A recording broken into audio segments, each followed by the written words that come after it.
प्यारे दोस्तों, अस्सलाम वालेकुम। मेरा नाम तारिक नसीर है और इस वक्त आप मुलाहिज़ा फरमा रहे हैं मेरी तहरीर करदा नई किताब 20 मिनट्स विद मिसेस ओकेंटप का सरवर्क। और इस वक्त आपकी खिदमत में मेरी इस नई तहरीर करदा किताब की चौथी और आखिरी वीडियो किस्त पेश की जा रही है, जो कि सफ़ा नंबर 31 से लेकर सफ़ा नंबर 40 तक के सफ़हात पर मुश्तमिल है। तो आइए दोस्तों, अब हम अपनी इस चौथी और आखिरी वीडियो किस्त का आगाज़ करते हैं। बिस्मिल्लाहिर्रहमानिर्रहीम। गुज़श्ता से पेवस्ता। और वक्त गुजारने के लिए ये एक छोटी सी कहानी थी। अगर हम ये 20 मिनट एक दूसरे को देखने में गुजार देते तो मेरे लिए तो वो लम्हा ज़्यादा खुशगवार होते, लेकिन इसमें आपको ज़्यादा मज़ा नहीं आता। इसलिए मैंने सोचा कि आपको खुश करने के लिए एक कहानी सुनाऊं। मिसेस ओकेंटप ने तनाव की इस कैफियत से बाहर निकलते हुए और खुश होते हुए उस आदमी से पूछा कि आपको कैसे मालूम है कि मैं खुश हो जाऊंगी। इस पर उस आदमी ने जवाब दिया कि मुझे मालूम है तमाम ख़वातीन मर्दों से खुश होना पसंद करती हैं और ख़वातीन भी यही चाहती हैं कि मर्द उन्हें खुश करें। मिसेस ओकेंटप ने हंसी और गुस्से के दरमियान की कैफियत में उस आदमी को कहा कि आपका क्या ख्याल है कि मैं इस पुरतशद्दुद दिल लगी की कहानी को मज़े ले लेकर सुनूंगी, और क्या ये कहानी मेरे ज़ौक़ के ऐन मुताबिक होगी। जिस पर वो आदमी मिसेस ओकेंटप की तरफ देखकर मुस्कुराते हुए बोला कि नहीं, आप इस बात का इकरार करें कि आपको मेरी सुनाई हुई कहानी पसंद आई थी और इस कहानी ने खुशी से आपके रग और पे में एक सनसनी सी दौड़ा दी थी। इस पर मिसेस ओकेंटप ने उस आदमी को बताया कि नहीं, अगर मैं सच कहूँ तो मैं ये कहानी सुनकर बिल्कुल लुत्फ़अंदोज़ नहीं हुई, क्योंकि ये कहानी जुज़वी तौर पर एक सच्ची कहानी है। और आप ये भी देखें कि स्टेनथ्रोप शहर में वाकई एक मिसेस जूडी ओकेंटप रहती हैं और मैं उन्हें जानती भी हूँ, और मैं ये भी जानती हूँ कि उन्होंने अपनी एक शर्त जीतने के लिए तेज़ रफ्तारी से एक सड़क पर ट्रैफिक हादसे में अपनी कार से एक औरत और उनकी बेटी को मार डाला था, जिसकी सज़ा के तौर पर उन्होंने जेल में 18 महीने की कैद की सज़ा काटी थी। इस आदमी ने निहायत संजीदगी से इस बात का जवाब देते हुए कहा, जी हाँ, मुझे मालूम है। जिस पर मिसेस ओकेंटप ने इस आदमी से कहा कि एक शौहर होने के नाते आपका ये हक है और आपको इस हादसे की तफसीलात का इल्म होना ज़रूरी है। जिस पर उस आदमी ने निहायत संगीन लहजे में कहा कि जी हाँ, मैं पूरी तरह से आगाह हूँ। इसके बाद मिसेस ओकेंटप ने इस आदमी से पूछा कि तो आपकी इस कहानी के बारे में सब कुछ सच है, तो क्या आप मिसेस जूडी ओकेंटप को मारने के लिए यहाँ पे आए हैं। इस बात के जवाब में उस आदमी ने शिद्दत जज्बात से मगलूब होकर कहा कि जी हाँ, ये भी सच है। इस आदमी की ये बात सुनकर मिसेस ओकेंटप इस हकीकत के आश्कार होने के बाद पुरतशद्दुद अंदाज में अपनी कुर्सी से उठ खड़ी हुई और चिल्ला के कहने लगी कि मैं ये सब कुछ बर्दाश्त नहीं कर सकती और अब चिल्लाऊंगी। मिसेस ओकेंटप की ये बात सुनकर उस आदमी ने मुड़कर इस कमरे के दरवाजे की तरफ देखा और संजीदगी से बोला कि आपके चिल्लाने की आवाज़ कोई भी नहीं सुनेगा, क्योंकि बाहर बहुत तेज़ हवा चल रही है और आपकी चीख इस तेज़ हवा के शोर में दब कर रह जाएगी। इसके बाद वो आदमी मिसेस ओकेंटप की तरफ देखते हुए इस आतिशदान के पास से उठकर दरवाजे के पास गया और उसने उसे खोलकर देखा तो वहाँ पर तूफानी तेज़ हवाओं की आवाज़ और तेज़ बारिश का शोर सुनाई दे रहा था।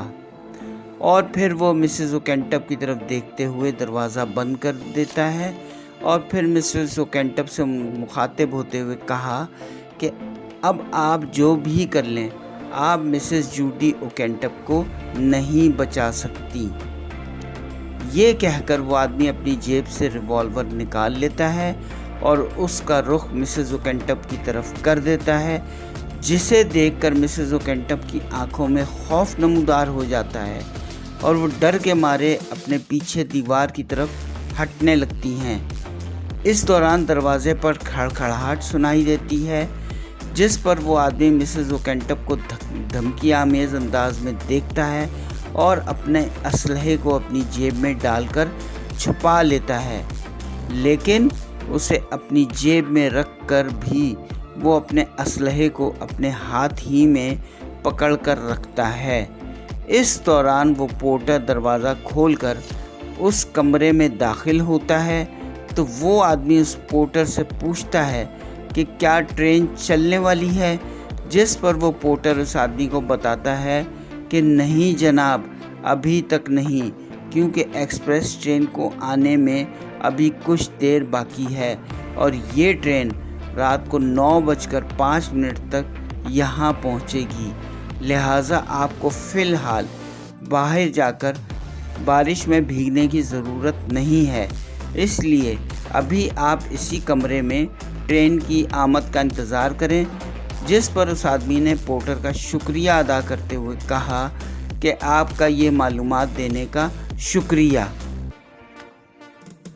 फिर उस पोर्टर ने उस आदमी से पूछा कि क्या ये कमरा उनके लिए आरामदेह है, जिस पर उस आदमी ने पोर्टर का दोबारा शुक्रिया अदा करते हुए कहा कि जी हाँ बिल्कुल, मैं यहाँ पर ठीक हूँ।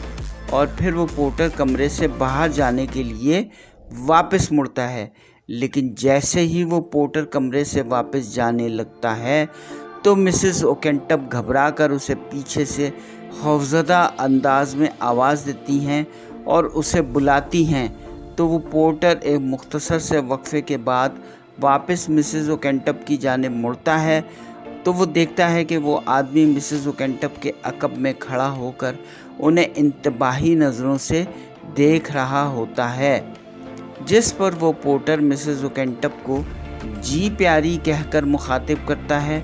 इस पर मिसेस ओकेंटप उस पोर्टर से पूछती हैं कि क्या इस एक्सप्रेस ट्रेन में कोई रेस्टोरेंट भी है। तो वो पोर्टर मिसेस ओकेंटप को बताता है कि जी हाँ प्यारी, इस ट्रेन पर एक रेस्टोरेंट तो है, लेकिन इस रेस्टोरेंट का अमला अपना सामान पैक करके उस वक्त तक अपने घर पर जा चुका होगा जब तक वो ट्रेन यहाँ पर पहुँचेगी। इस पर मिसेस ओकेंटप ने उस पोर्टर से हैरानगी से पूछा, घर पर जा चुका होगा? मैं कुछ समझी नहीं। तो वो पोर्टर हंसते हुए कहता है, मैं तो वैसे ही कह रहा था प्यारी। और ये कहते हुए वो पोर्टर तेज़ी से कमरे से बाहर निकल गया। इसके बाद वो आदमी दरवाजे की तरफ बढ़ा और वो दरवाज़ा अंदर से बंद करके उसके साथ अपनी पीठ लगाकर खड़ा हो गया और कहने लगा, अभी हमारे पास 5 मिनट मज़ीद भी बाकी हैं। तो फिर मिसेस ओकेंटप ने इस्तराबी कैफियत में उस आदमी से पूछा कि अब आप उनके साथ क्या करने का इरादा रखते हैं, जिस पर उस आदमी ने जवाबन कहा कि ये वक्त काफ़ी है, मैं तुम्हें मार सकता हूँ। मिसेस ओकेंटप ने हैरानगी के आलम में बेहद खौफज़दा आवाज़ में कहा कि मुझे, जिस पर उस आदमी ने कहा, हाँ तुम्हें मिसेस जूडी ओकेंटप, जिस पर मिसेस ओकेंटप ने एहतजाजन कहा, ओहो ओहो नहीं नहीं, तुम ऐसा नहीं कर सकते। जिस पर वो आदमी बोला, नहीं मैं ऐसा कर सकता हूँ। इसके बाद उस आदमी ने अपनी जेब से वो रिवॉल्वर बाहर निकाल लिया और उसका रुख मिसेस ओकेंटप की तरफ कर दिया और बोला, तुमने ही मेरी बीवी और मेरी बेटी को मारा था, तुमने ही उनकी जानें ली हैं और तुमने ही मेरी ज़िंदगी बर्बाद की है। क्या मुझे हक नहीं कि मैं तुम्हारी जान ले लूं?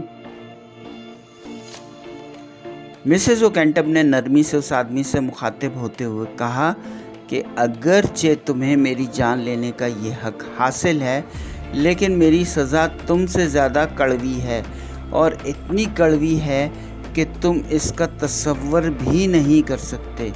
जिस पर वो आदमी तज़हीक आमेज़ लहजे में बोला, वो तुम्हारी चंद महीने की आरामदेह कैद की सज़ा।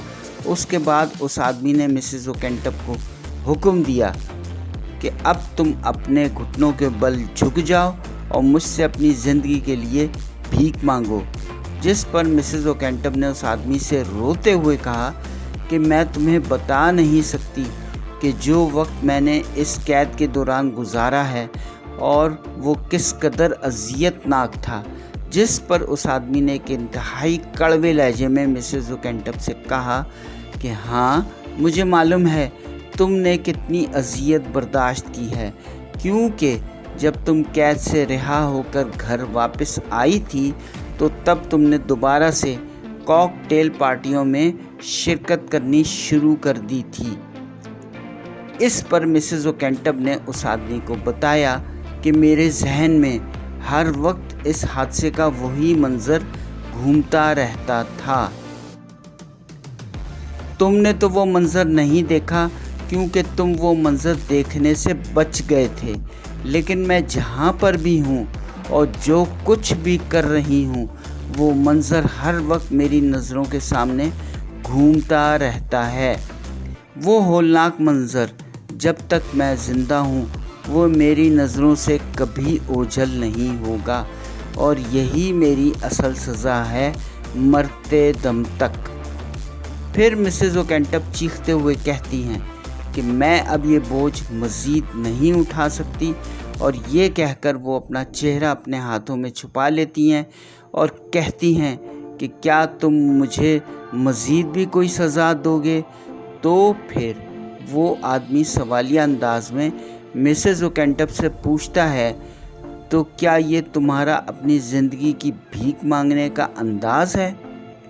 तो फिर मिसेस ओकेंटप ने चिल्ला कर कहा, नहीं, मैं तुमसे अपनी ज़िंदगी की भीख नहीं बल्कि मैं तुमसे अपने मरने की भीख मांग रही हूँ। और फिर इसके बाद मिसेस ओकेंटप अपने घुटनों के बल उस आदमी के पैरों में झुक गईं और उन्होंने उस आदमी के सामने अपने हाथ जोड़ दिए और रोते हुए कहने लगी, मुझे मार दो और इस तस्वीर को मिटा दो जो हमेशा मेरी आंखों के सामने घूमती रहती है और जिसे मैं अब मज़ीद बर्दाश्त नहीं कर सकती। तो फिर वो आदमी मुश्तबा अंदाज में बोला कि तो फिर तुम्हारा मतलब ये है कि मैं तुम्हें मार कर तुम्हारे साथ रहमदिली कर दूं, ताकि तुम्हारी वो यादें भी तुम्हारे साथ ही मिट जाएं जो तुम्हारी नज़रों के सामने हर वक्त घूमती रहती हैं। तो फिर मिसेस ओकेंटप ने उस आदमी की मिन्नत समाजत करते हुए कहा कि हाँ हाँ, मुझे मार दो। और ये सुनकर उस आदमी ने अपने रिवॉल्वर का रुख नीचे की तरफ कर दिया और कहने लगा कि मैंने तो कभी ऐसे सोचा ही नहीं था कि मेरा इंतकाम इस तरह से पूरा होगा। तो फिर मिसेस ओकेंटप ने नहायत इस्तराबी कैफियत में उस आदमी से कहा कि अगर सच में तुम मुझसे नफ़रत करते हो तो मेरी मज़म्मत करो। और फिर वो घुटने टेकती हुई इस आदमी के पाँव में गिर गई, लेकिन इस आदमी ने मिसेस ओकेंटप को उनके बाजुओं से पकड़कर ज़मीन से उठाया और उन्हें उठाकर फर्श पर दूर धकेल दिया, जिस पर मिसेस ओकेंटप रोती हुई फर्श पर गिर गई। इसके बाद वो आदमी मिसेस ओकेंटप से कहने लगा कि हाँ, तुम ठीक कहती हो, तुम्हारे लिए जीना मौत से भी बदतर अजाब होगा। इससे बेहतर ये है कि मैं तुम्हें ज़िंदा छोड़ दूं ताकि मेरा इंतकाम पूरा हो सके। इसके बाद वो आदमी अपनी टोपी और अपना ओवरकोट पहनता है और अपना रिवॉल्वर अपनी जेब में रखता है और इस कमरे का दरवाज़ा खोलकर बाहर की तरफ निकल जाता है। लेकिन जैसे ही वो आदमी इस कमरे से बाहर निकलता है, मिसेस ओकेंटप भी तेज़ी से उठ खड़ी होती हैं और वो इस आदमी के कदमों के पीछे भागती हैं। लेकिन जैसे ही वो इस कमरे के दरवाजे के करीब पहुंचती हैं तो अचानक ही वो दरवाज़ा दोबारा खुलता है। तो मिसेस ओकेंटप देखती हैं कि दरवाज़ा उसी आदमी ने खोला है और वो इसी लम्हे में अपना रिवॉल्वर निकालकर उन पर गोली चला देता है और वो गोली मिसेस ओकेंटप को जाकर लगती है, जिससे वो नीचे गिरकर मर जाती हैं। फिर वो आदमी अपना रिवॉल्वर अपने ओवरकोट की जेब में डालता है और फिर वो इस कमरे में पड़ा हुआ अपना सूटकेस उठाता है और वो जल्दी से कमरे से बाहर निकल जाता है। ख़त्म। शुद्ध।